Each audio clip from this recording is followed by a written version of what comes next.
Hello, everybody. Can you all hear us clearly? This session is going to be in English, so if you have your apps set up, we have time.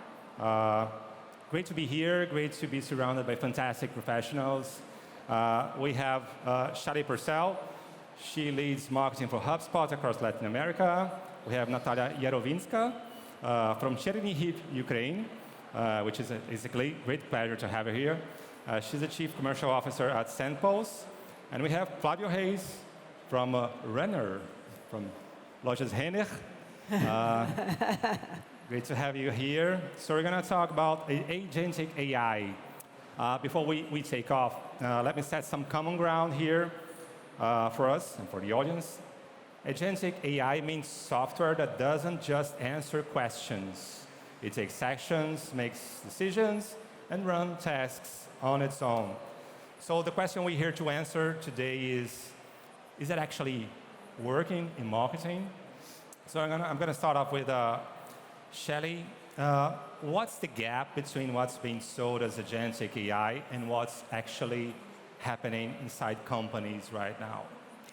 I think it's a really interesting question because if we started to think about agentic AI 2 years ago, we talked a lot about the potential, about how agents were going to solve all of our needs. You know, marketers weren't going to have to do a lot of the work, etc. Today, what we're actually seeing is we're at crosshairs where there's a lot of companies that are saying, wait a second, I started to use and build all of these agents to do work for me, but it's not giving me the results that I was looking for. And so what we're seeing is a lot of companies started to acquire all of these different AI tools, build all of these different agents, but didn't necessarily see the part of the data and building from the beginning. What are you trying to solve for? What's the problem you're trying to solve for? Do you have the data structure in place so that the agents can actually give the responses to a satisfactory level to all of the people that are asking those questions or having the interaction with the agents? And so right now we're seeing a moment where there's a lot of hype, a lot of excitement, a lot of potential for agents, but we still need to start from the ground to make sure everything's ready to be able to leverage the agents in the best way. Natalia, Sendpulse serves businesses across 180 countries, which is a lot. Does the hype match what your customers are actually doing with AI? I think that hype is used a lot and it's justified because after seeing all the media coming to conferences, our customers come to us and say, so where do I put the link to my website and add one Google Doc so then the agent is talking on my behalf on WhatsApp? So they expect this very easy transition to autonomy that you give a little bit of instructions and then AI agent is talking to your customers on WhatsApp, selling, consulting, and obviously everyone who works with AI closely knows that that's not the case. As Shelley said, you need data. So right now, agents are great. I mean, AI is an incredible tool that is great at analyzing data, at gathering data, at preparing communications for any scale, basically. But it is more of a overqualified intern. So it is amazing. It can do great things. But the decision, at least for now, needs to stay with the human. So a lot in the agentic age, again now, because it's developing very rapidly, but now a lot depends on the input you give. So you're relying on your agent, but first your agent relies on you. And second, of course, I would call it like a little bit of babysitting. So your agents need babysitting and daily control to make sure that they are acting the way you expect them to act. Amazing. We need to babysit our agents. We definitely do. Flavio, Natalia mentioned scale. At Renner scale, technical challenges, governance, cost control. what's the reality check you'd give someone who thinks AI solves everything quickly? So it's a very good point, Fabrizio, because when you see all the news, it's like a magical pill, no? That you take the agent or the AI, you put in your company, and everything starts to run alone, smoothly, and cheaper.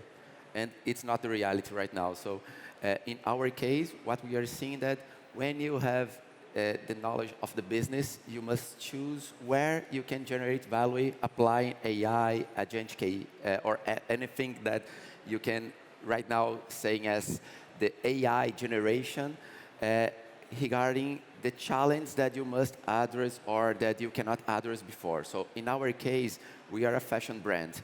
And we have a lot of challenges that before the AI, we cannot solve. And we are putting focus on those cases to try to deliver more outcomes to the company and to the customer. When you look with this idea that you can have an agent running your company, in my opinion, we are far away from that right now. So you must identify the process, you must evaluate the process.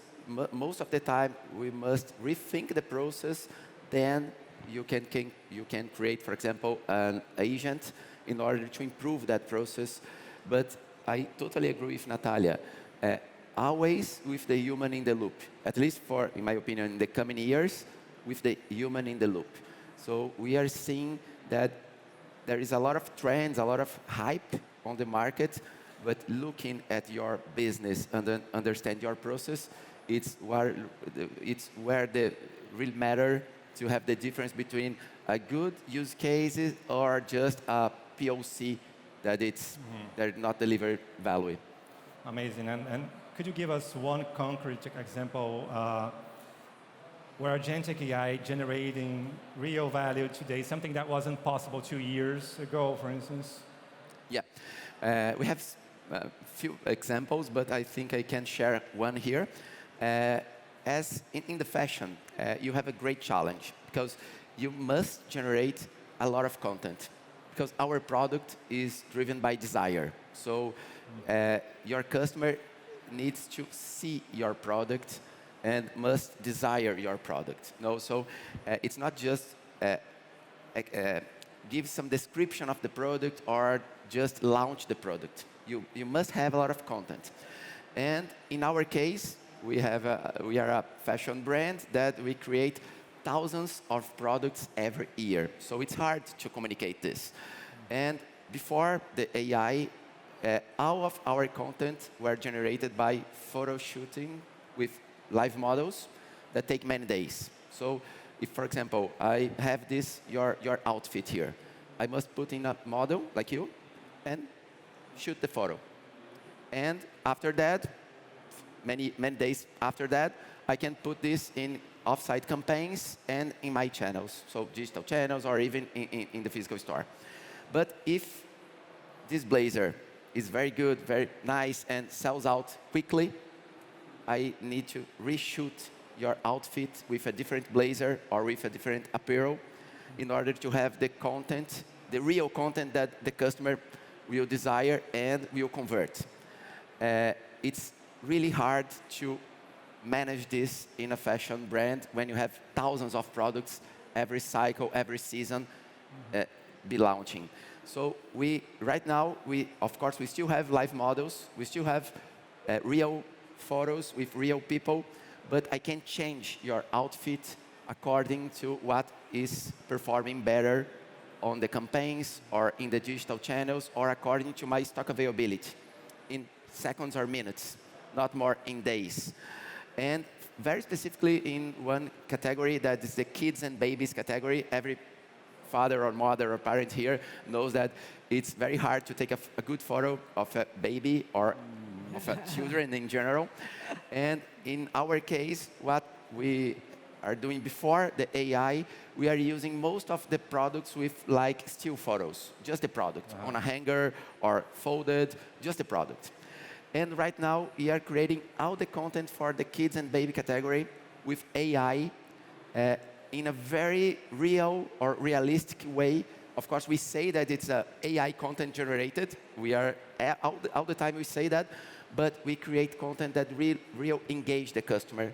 When you're looking for a apparel for your son or your daughter, you see a real girl or a real boy, a real baby wearing that apparel, and it's amazing. In our case, on this specific use case, we increased more than 60% of the conversion of the products. Wow. So so as I said, in our case, it's changed the way that we run a very important process in our business, applying AI and agentic, but to change the outcomes for the business, not just the hype. Yeah. It was probably unthinkable 2 years ago. I mean, It was impossible.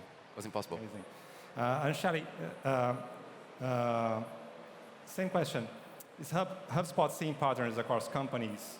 The use cases that keep working versus the ones that keep failing?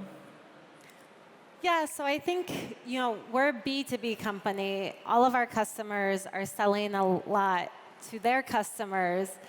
And we've seen companies start to use AI in everything that they do. One part that we've seen that's working really, really well is our prospecting agent. So this is an agent that companies can use to help drive new leads for the sales team. So all of the marketers, this is something that we dream of because we're always challenged to find how we can drive more qualified leads. And so the companies that are using our prospecting agent are seeing their leads increase by 76%, which is a massive amount. And this is taking data from intent signals. So, when someone takes specific actions that are deemed valuable within the sales process for a company, they're looking at options of, any CRM data, even insights like when someone has a job title change on their LinkedIn profile. When you can take all of this information, you start to understand when it's a good opportunity to reach out to a prospect. So instead of sending an email when someone has showed no intention or no interest, you're sending an email when you actually see a reason and you have an opportunity to start a conversation. And simply by making those types of change and using AI to support not only sort of the data side of figuring out when that moment is, but then to create a personalized outreach, that's when you start to see the real value of how agents can help in your day-to-day business. And that's where our customers are starting to see great insights and ways to start to scale their activities. Interesting. And Natalia, same question. One example from your customers where AI is actually doing the work, not just assisting it. Yeah, I think that AI is working in areas where it can really make a difference and where there is a big gap. So if AI is working, it means that people put in the effort, spend time and energy and money to make it work. So it's not magic. So it would be, because we are also in the marketing automation space, the space would be the same as Shelley said, the leads. But for our customers, I would say that the biggest use case is probably trying to convert those who clicked on the ad. So basically, I think it's every marketer's nightmare when you spend money on the social media campaign, you pay for the ads, you don't get leads, or you get leads, but they do not convert. So that's the real challenge. That's where the money are wasted most of the time. So that's why our customers are using the AI to basically start up the conversation in WhatsApp or on Instagram right after the click. So it's more interactive than a form. It's more engaging, and the person would be also talking in a more natural style. And if they are actually interested, then you would get more information for the sales team who will come later during the day, or they will come to work next day. So they will have more information how to talk to this person, exactly the personalization that is almost lacking most of the time. And another thing, if the company is selling digital products or has some simple products that you can sell online, basically the AI in the conversation on WhatsApp or Instagram can even lead to the purchase without human interaction. It's good for like the small digital products. And obviously, what is good here is that it can be controlled. So again, AI is not 100% accurate when you give it very broad spectrum, but where you have like very narrow scripts, where you know exactly what this person clicked on and what they are interested in, you can basically say that this is a narrow script that I want you to stick to. If you are not sure, if you are deviating, if the question is unclear in any little detail, just stop, hand over to the human. So this is the part that where the money is lost often, and also this is the part where you can install control easily and make sure that AI doesn't go rogue. We're going to continue on this topic. You work with small businesses in markets where every budget decision is tight. Brazil, Ukraine, across Latam. What's the realistic entry point for a small business starting with agentic AI today? I think that the difference between enterprise rollouts, I've been part of multi-year enterprise rollouts for software, so I know the challenges. And on the other hand, when you have a smaller business, even a medium business, you don't have this challenge that you need to build capability for years. You can use what is available right now, and basically many companies decide today what they're going to launch next month. So that's why I think that small, medium companies have the advantage of not worrying too much about what comes next, but looking at what can be controlled and used effectively today. And that's where I think that the role of services like Sendpulse, SaaS, HubSpot service also is a service that you can bring AI to the customers in their natural setting where they're used to work. And basically, they don't have to become prompt engineers. Not every owner of the business needs to be a prompt engineer. They can continue using the tools they're used to with controlled AI inserted there. Still on this topic, Flavio, for large corporations, the advice is prepare now, deploy over the years. Are companies that haven't started already behind? Depends. So, in my opinion, depends a lot. Because if you are not applying in what is your core business, yes, you are behind. Because probably someone, your competitor, is doing that. But right now, there is a lot of noise on the market. So it's the idea that you must apply AI and you must create thousands of agents for everything. So a vacation automatic answer agent, you must create it. But it's not necessary. You have this feature on Outlook or in Google Mail and everything. So the point here is that if you are not looking your business, identify where you can really, where really matter to review the process and create agents or applying AI on that, probably you are behind your competitor and probably you are behind someone that could appear in the next months and take your customer. So yes, but in my opinion, you must put your focus on what or where really matter to your business, not for everything. Amazing. And Shelley, I think this is the $1 million question. Is the gap between large and small businesses getting wider or tighter? And does it matter? Yeah, so I think the gap between, historically, when you look at large businesses that have a lot more budget, a lot more team, a lot more resources in general to act quickly, historically, that's always been an advantage. Today, we see an opportunity for smaller businesses or businesses that don't have the same amount of resources to start to compete with those larger businesses.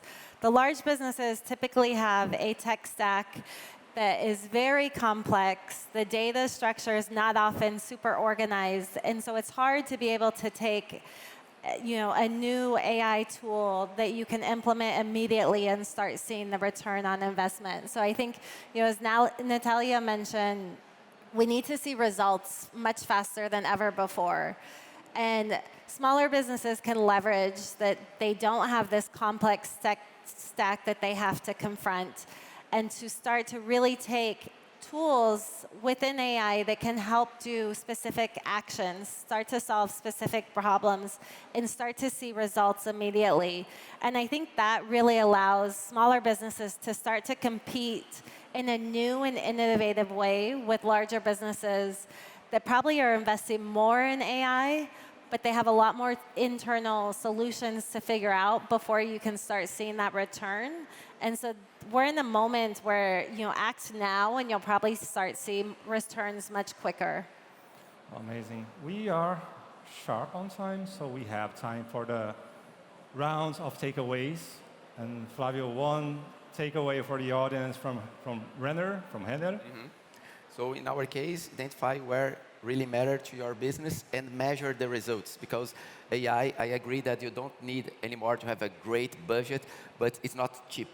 So you must put your money on the right place. So look where change your business and put the money there, but look at the results, measure. Measure the results. Measure the results. And Shelley? Yeah, going along with Flavio's comment, I would say AI is only as good as the data that you're training it on. And so make sure you have a really strong data structure to start, and then look for those tools to solve specific problems so you can start to see that return on your investment. Natalia? Yes, building on what everyone said, just wanted to add that hype or no hype, basically AI is here, it's not going anywhere, and it's ridiculously good at some things.